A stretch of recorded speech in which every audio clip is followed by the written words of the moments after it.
ఎంతమందికి సోయా కూరలో health benefits ఉన్నాయని తెలుసు? ఒకవేళ తెలియకపోయినా ఏం ప్రాబ్లం లేదు, ఇప్పుడు నేను మీకు చెప్తున్నాను.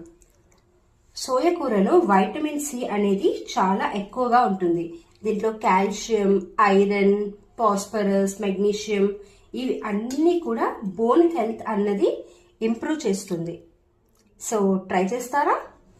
ఫస్ట్ ఈ సోయా కూర రసం ఎలా చేసుకోవాలన్నది మీకు ఇప్పుడు చూపిస్తున్నాను.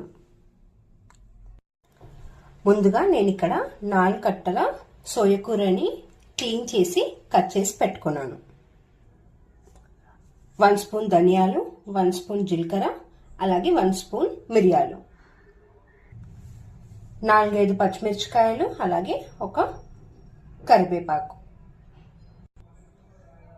కొద్దిగా బెల్లం, అలాగే చిన్న నిమ్మకాయ సైజ్ అంతా చింతపండు నేను ఇక్కడ నానబెట్టి తీసుకున్నాను.